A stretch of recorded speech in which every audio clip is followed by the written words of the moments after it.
Boa noite, amados. Já é tarde, hoje é sexta-feira.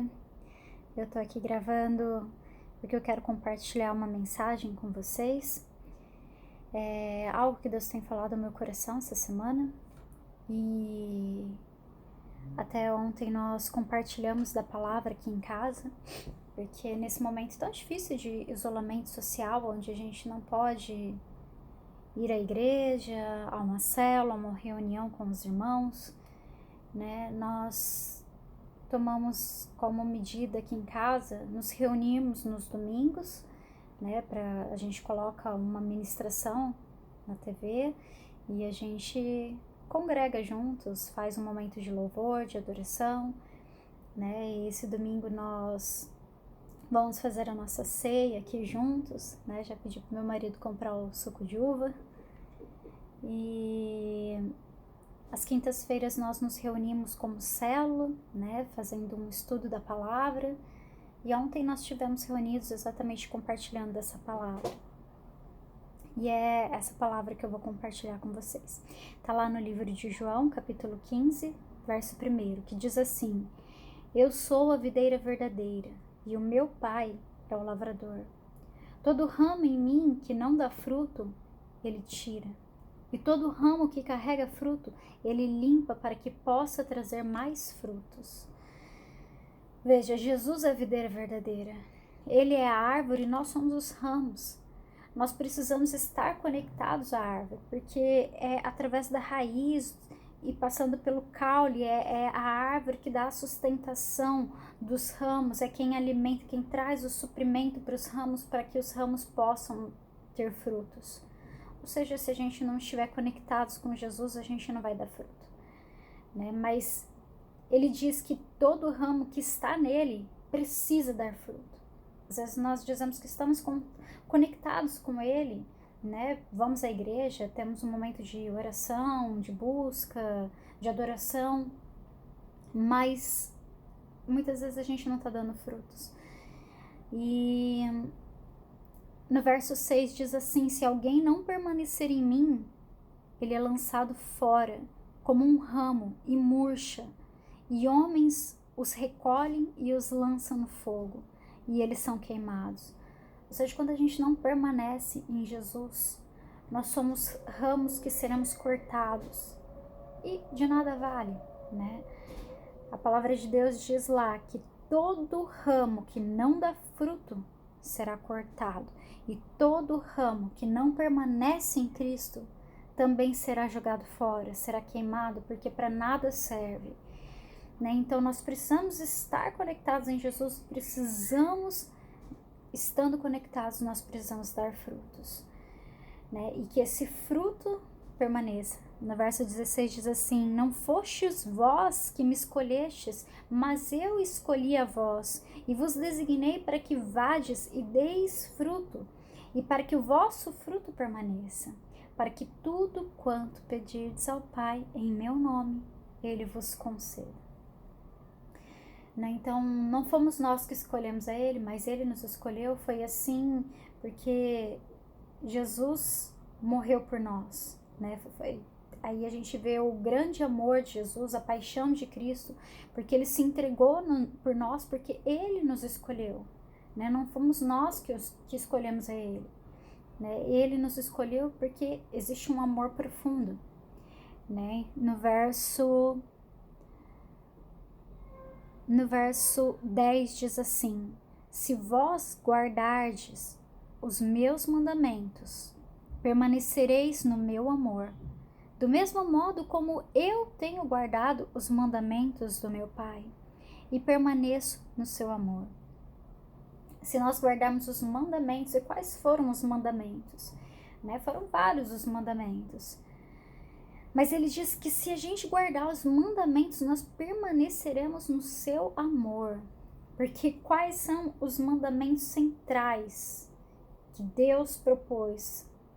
O mandamento central são os 2 primeiros mandamentos. Ele é a base para todos os outros mandamentos. Ou não matarás, não cobiçarás a mulher do próximo. E N mandamentos que foram dados e que a gente precisa se policiar, a gula, a bebedeira, ou o que quer que seja, tudo aquilo que é ilícito, né? E tem muito mais coisas que são ilícitas e imorais e que não estão descritas em mandamentos, mas a base, o mandamento central é o mandamento onde diz, vou até abrir lá, tá? Capítulo 13, verso 34, que diz assim: um novo mandamento eu vos dou, que vos ameis uns aos outros, assim como eu vos amei, que vós também vos ameis uns aos outros. Não, é isso não.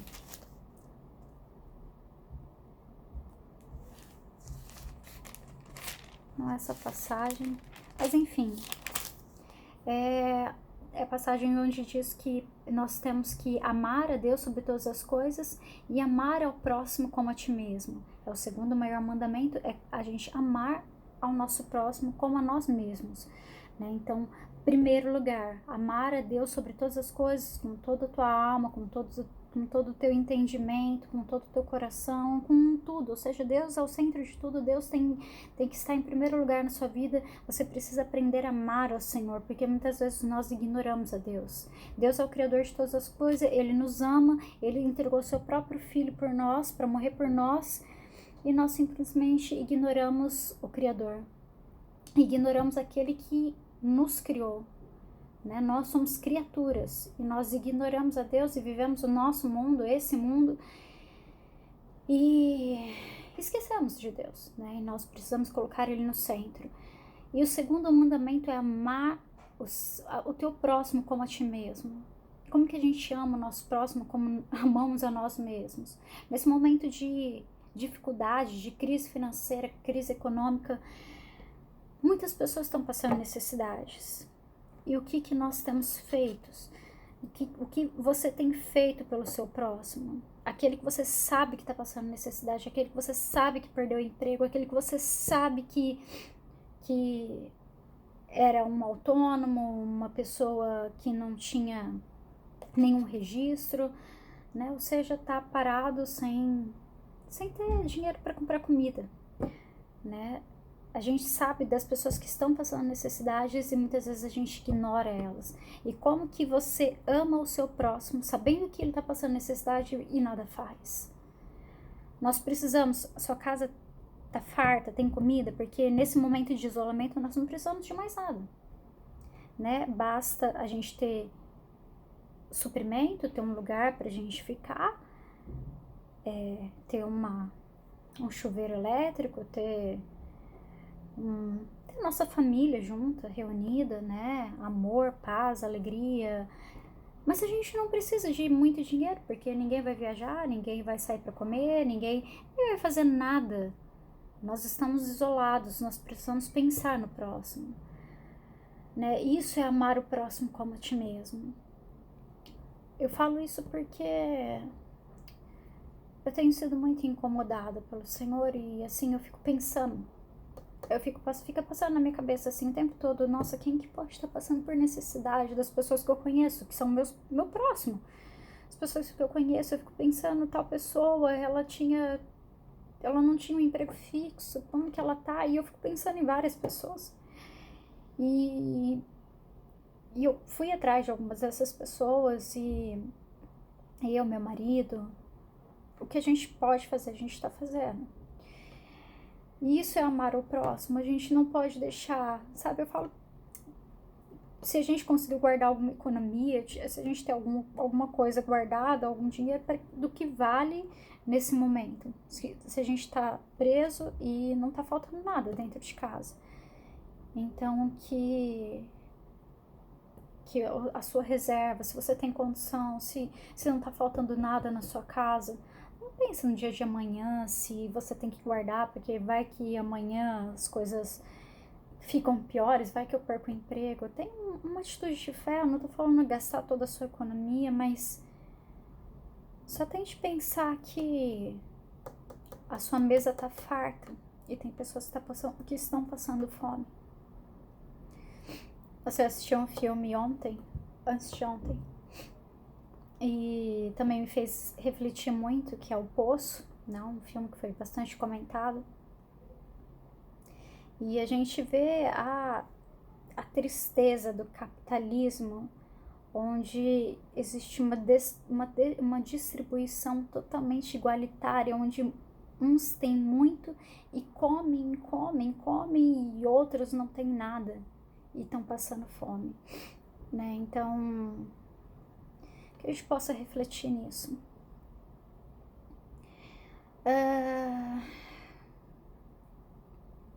Verso 17. Estas coisas vos mando, que vos ameis uns aos outros. Novamente ele diz, amem uns aos outros. Se o mundo vos odeia, sabei que me odiou antes de odiar a vós. Se fosseis do mundo, o mundo amaria o que era seu. Mas porque não sois do mundo, antes eu vos escolhi do mundo. Por isso é que o mundo vos odeia. Né? Jesus estava falando com os seus discípulos. E ele já sabia que assim como ele era odiado pelo mundo, assim como ele estava sendo perseguido, e logo após todo esse contexto, a sua fala nessa ocasião, logo após isso, né, já era a época da Páscoa, logo após isso ele já seria preso e Jesus morreria e depois ressuscitaria. Então ele sabia que faltava pouco tempo para o sacrifício, faltava pouco tempo para ele partir.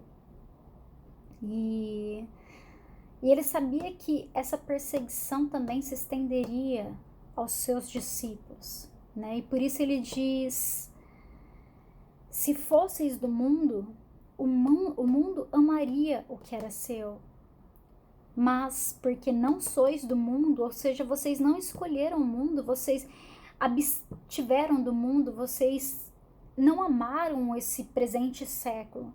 E porque vocês não amaram as coisas deste mundo, porque quando eu chamei vocês, vocês deixaram tudo para me seguir, foi por isso que eu vos escolhi. Quer dizer, Jesus não escolheu, saiu escolhendo e uns negaram e outros aceitaram. Não, Jesus já sabia quem eram aquelas pessoas, sabia que aquelas pessoas escolheriam, sabia que dentro do coração daquelas pessoas elas não eram amantes deste mundo.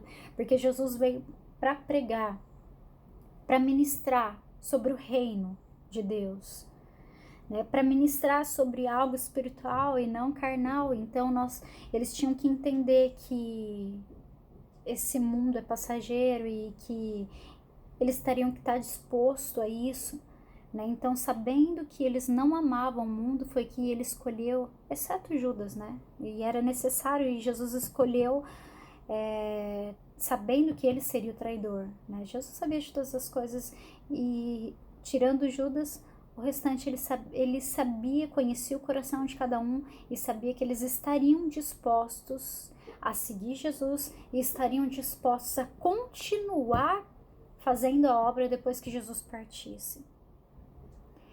E foi por isso que ele escolheu cada um deles.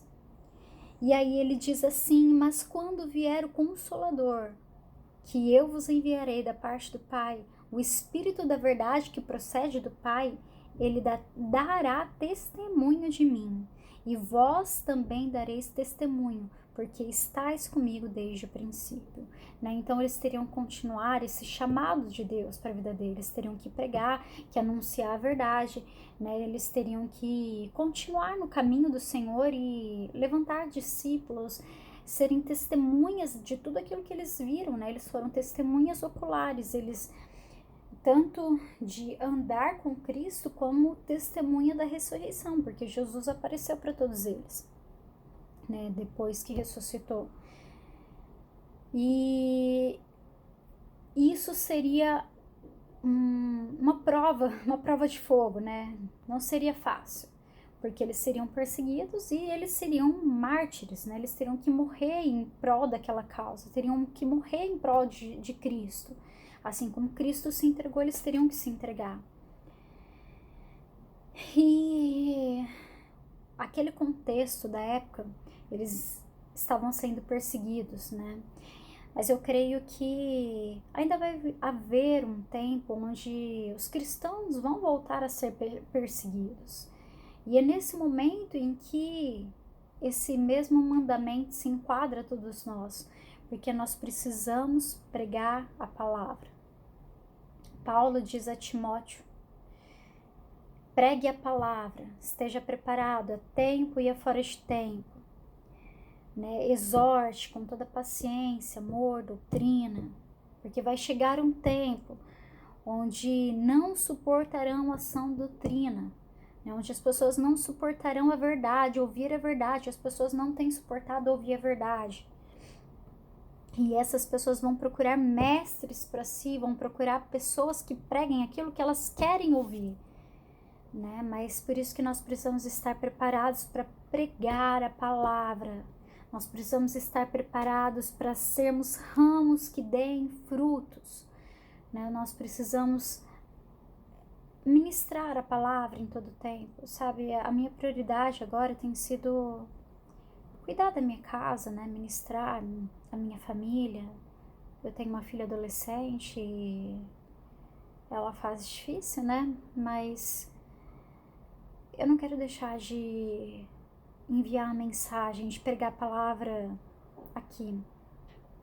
Eu sinto muita falta de trabalhar fora de casa e ter convívio com pessoas para poder levar a palavra, para poder fazer a diferença na vida de outras pessoas.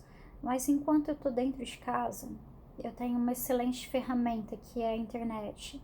Uma excelente ferramenta que é o YouTube, o Instagram, e que são ferramentas que proporcionam esse vídeo chegar a lugares onde eu não chego por estar dentro de casa, né? Principalmente no isolamento social, né? Então, que a mensagem possa chegar a cada um de vocês, né? E compartilhem também. Eu quero trazer mais mensagens. Eu peço que vocês estejam compartilhando o vídeo e que vocês não deixem de pregar a palavra, porque Jesus está voltando. Eu não tenho dúvida de que Jesus está voltando.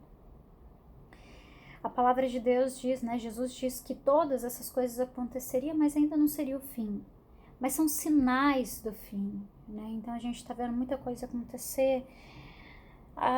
Mas o que de todas essas coisas, vírus, peste, tempestade, coisas naturais que possam acontecer, catástrofes, terremotos, guerra, prenúncios de guerra, todas essas coisas, Jesus disse que ainda não seria o fim, mas seria o princípio das dores.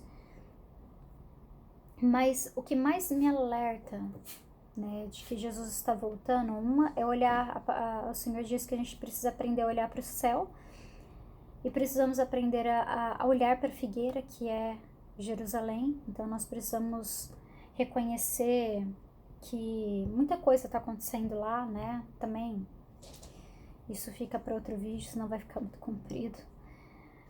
E as notícias também, nós precisamos acompanhar as notícias. Mas o que mais me assusta, e eu falei esses dias no Instagram, é o avanço da tecnologia, né? A inteligência artificial é um risco para a sociedade, né? E nesse tempo em que nós estamos isolados, a tecnologia tende a ser mais aperfeiçoada para nos atender, né? A tendência é que o dinheiro vire um dinheiro virtual, né? Então abre precedente para muita coisa mudar, né? E por isso nós precisamos estar preparados, por isso nós precisamos anunciar, tocar as trombetas para anunciar a volta de Jesus, né? Em outro momento eu quero gravar outro vídeo também, exatamente para dizer sobre essas coisas, mas mais aprofundadas, né?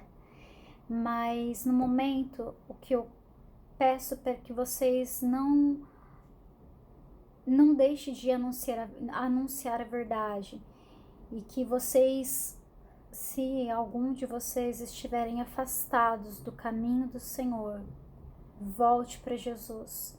Ele está esperando você voltar. Ele está esperando que você volte para o braço dele, né? Então, é essa mensagem que eu queria trazer. Que Deus abençoe vocês, né? Um final de semana abençoado e de muita comunhão e confraternização, e um tempo maravilhoso com a sua casa, com a sua família, e que haja paz na sua casa, a paz que vem do Senhor, que é o príncipe da paz, aquele que traz a paz que transcende o entendimento do homem. a paz que o mundo não tem, que possa reinar na sua casa, né? Deus abençoe vocês.